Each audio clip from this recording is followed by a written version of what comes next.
Welcome to my channel. Life is never easy for those born in poor rural areas, where vast fields stretch endlessly and hardships seem never-ending.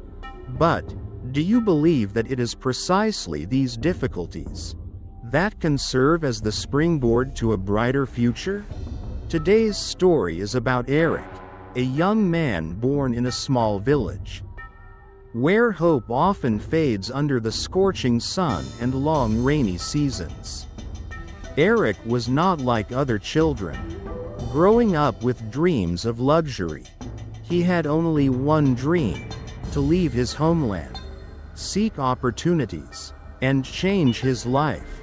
But Eric's journey is not just a race against time or money.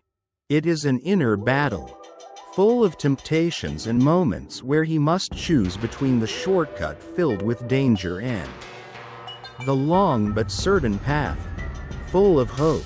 So, what did Eric do when faced with these critical decisions in life? Did he find the path to change his fate, or not? And does success truly look the way he imagined it? Join us in the journey of Eric, a young man who refused to accept his fate, to discover the story of perseverance, temptations, and ultimately, the quest to find the true meaning of success.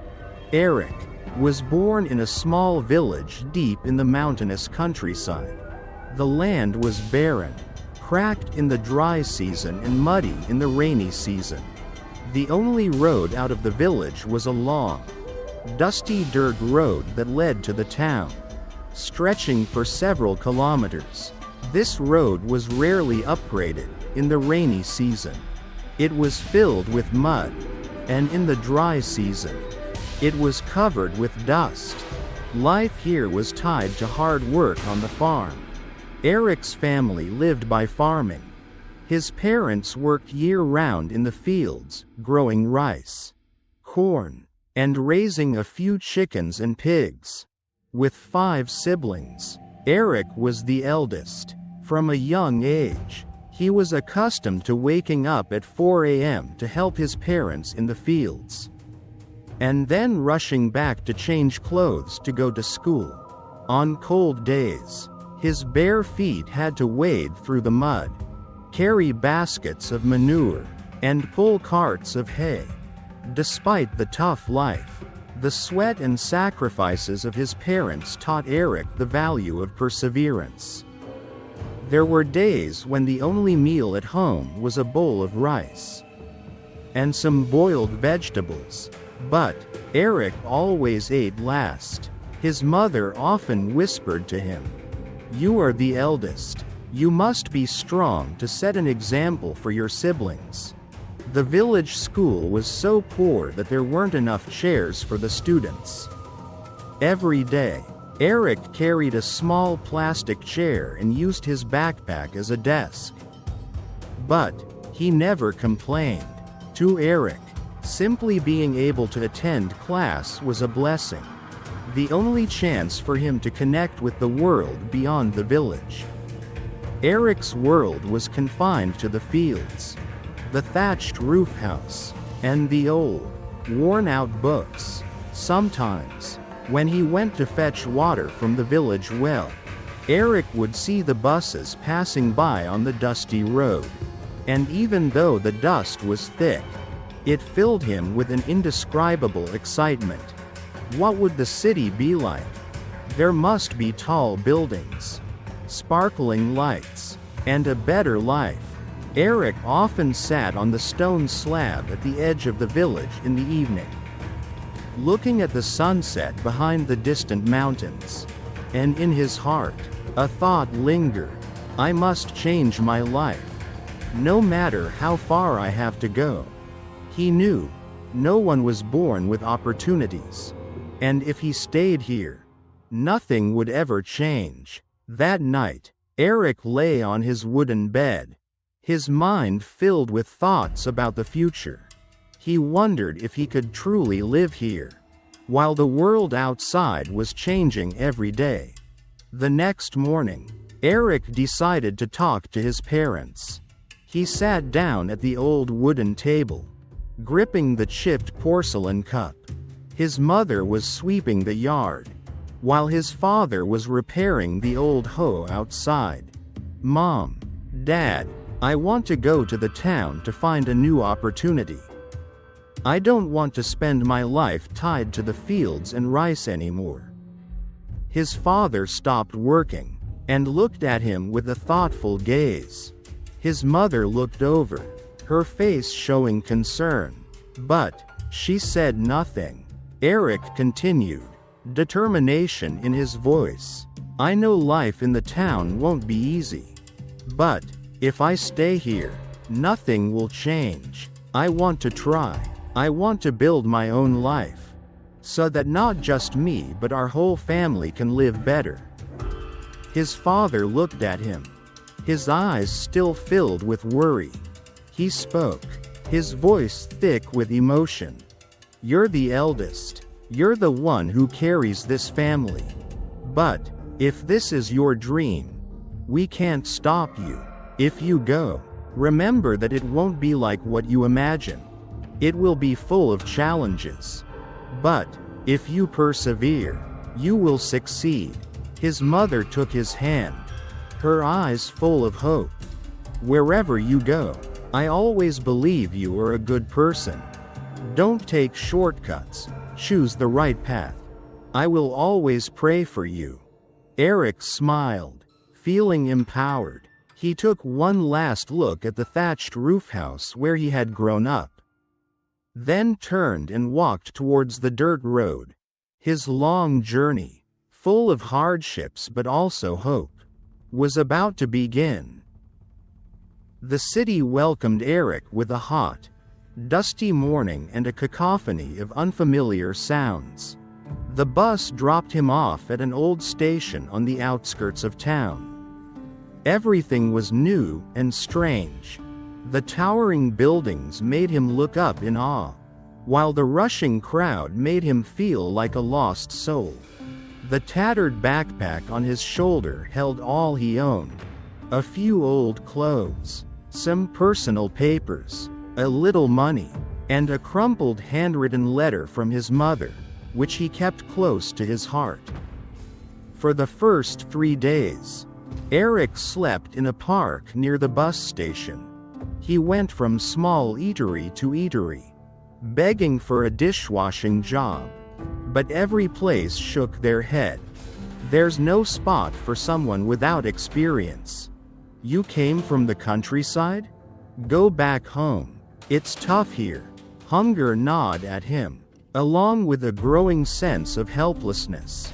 One night, curled under the awning of a supermarket, Eric chewed on a stale piece of bread and reread his mother's letter. Each word pierced his cracked heart.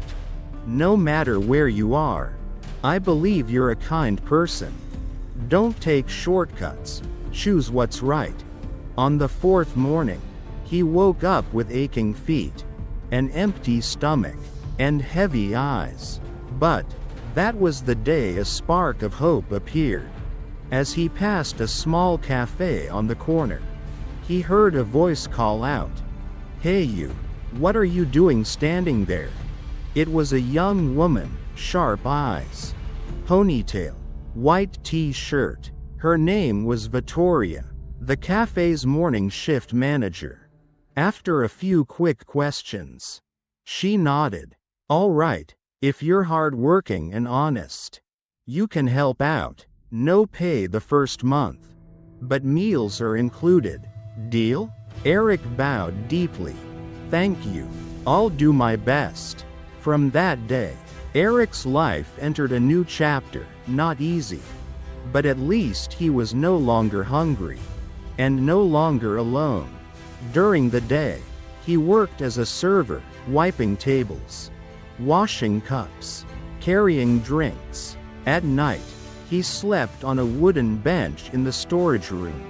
Amid the exhausting shifts, he snuck moments to read old newspapers, anything he could find, job ads, English learning tips, interview tricks, and sometimes real-life success stories.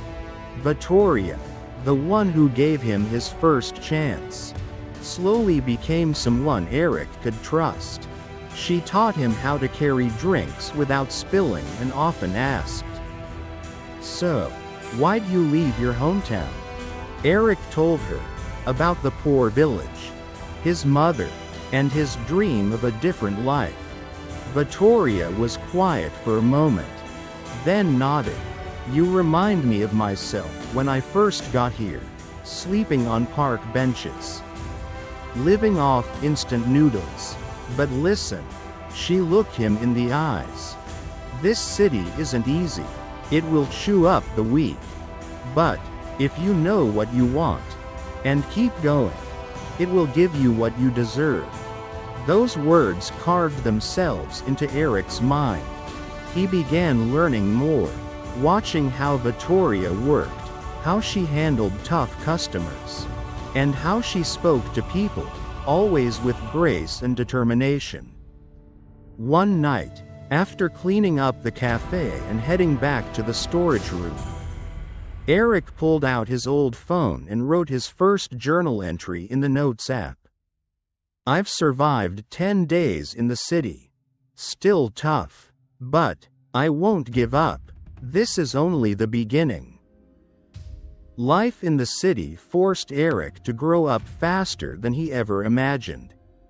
After each late-night shift at the cafe, he would quietly study by the library window with Victoria, the only friend he could confide in.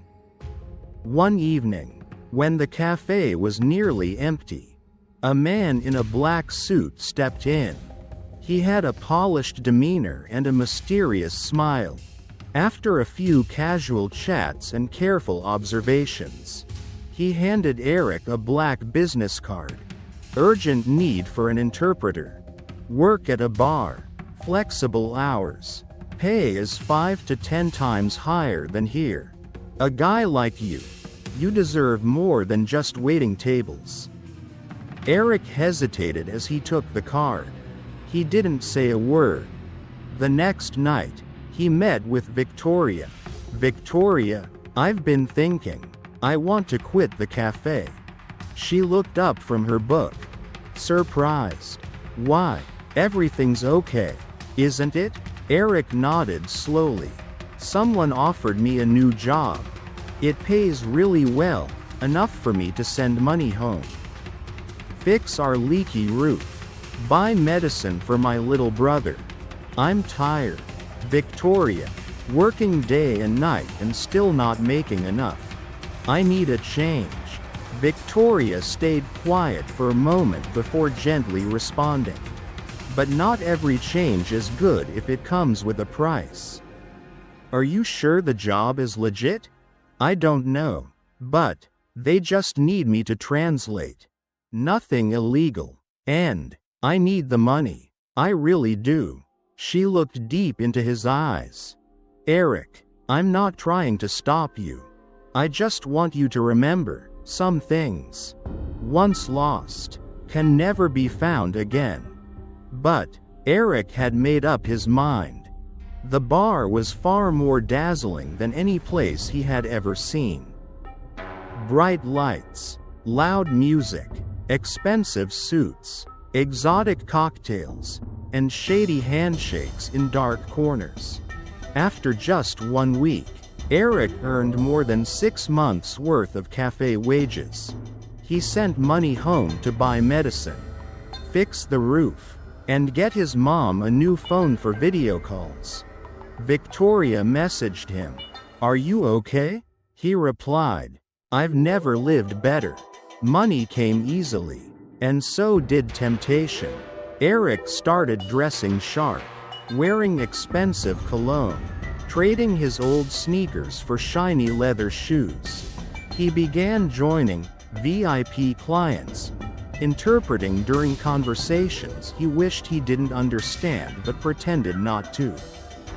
He knew what they were talking about: smuggling, fake documents, trafficking young girls.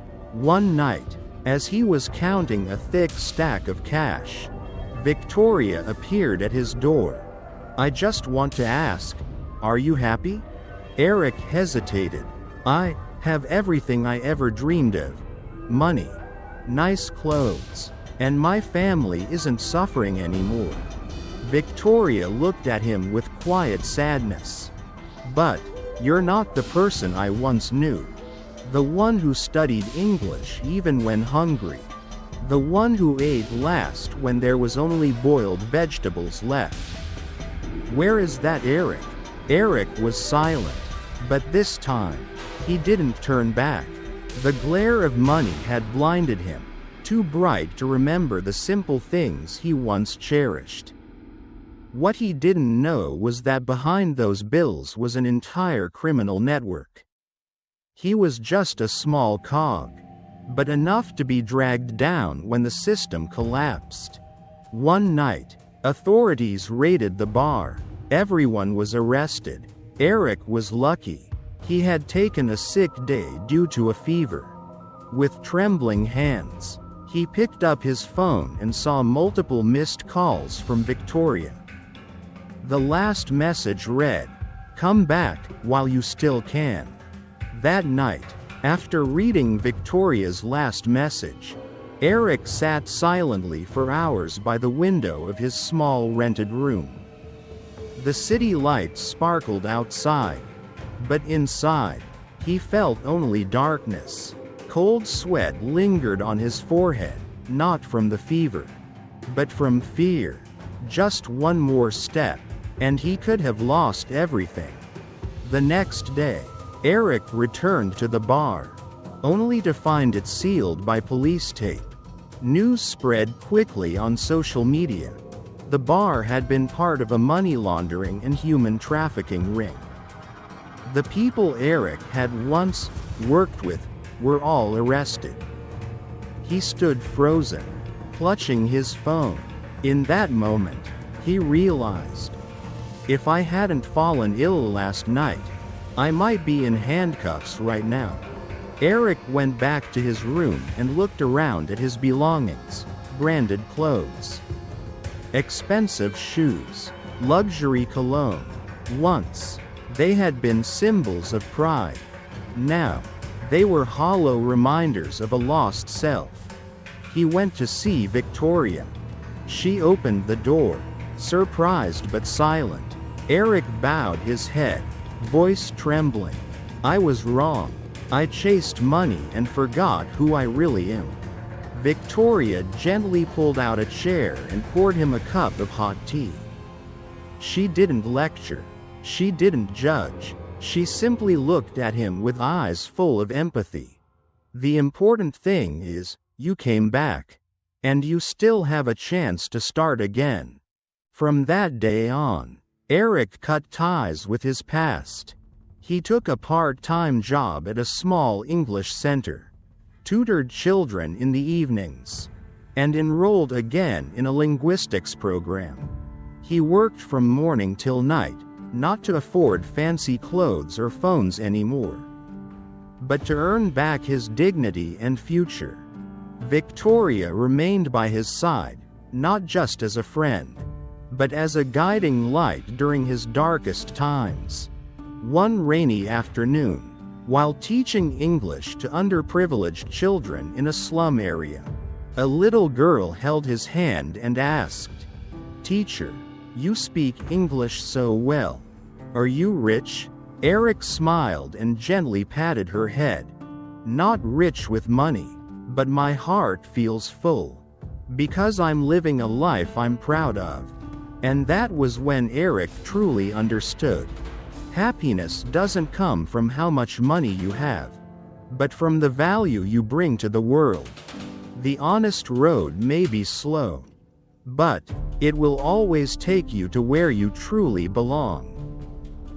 Years passed, and Eric was no longer the naive young man chasing money and pleasures. He had learned that true success was not about what you owned, but about the value you create for others and for yourself. After graduating from university, Eric didn't choose to stay in the city with its high-end jobs. he decided to return to his hometown, the place where everything began, where his parents were still working tirelessly on the fields. The day he returned, the sky was clear, and the wind gently blew through the tall mountains. Eric felt the familiar warmth in his heart as he looked out at the vast rice fields and the humble thatched house of his family. But this time, he was not the poor son, dreaming of the distant city. He returned as a grown man, confident and full of dreams. Eric's family welcomed him like a hero. His mother proudly shared with the neighbors that her son had come back, able to help the family with what he had learned over the years. Eric brought more than just money. He brought with him something far more precious: new knowledge, a different perspective on life, and a broader vision. In the following months, Eric began to share what he had learned in the city with the people in the village. He started a free English class for the children, giving them the opportunity to access the outside world. He encouraged the young people in the village to learn and seek opportunities, not just in the city, but right from their hometown. Eric's true success was not about how much money he had earned, but about how he had changed his own life and the lives of those around him. He knew that nothing was truly valuable unless it contributed to the greater good of others. One day, when visiting relatives in the village, his mother looked into his eyes and said, "You've truly become the person I always hoped you would be. Not because you have money, but because you've made your life and others' lives better. I'm so proud of you." Eric smiled, feeling an indescribable sense of happiness. He had found his real path, and that path was not about the numbers in a bank account, but about the changes he had brought to his community. Looking at the children in his class, Eric felt an overwhelming sense of pride. He had found what truly matters in life. Success is not about what you achieve, but about how you give and create value for the world. Life is a journey of continuous learning and growth. True success is not a destination, but how you live in each moment. Eric's story is not just a journey in search of success, but a journey to rediscover himself, to find the real values in life. Through all the hardships and challenges, he understood that every step in life matters, and maturity does not come from what you have, but from what you have gone through and learned. Eric didn't need to be rich. He only needed to be true to himself and contribute to his community. And that, truly, is the ultimate success.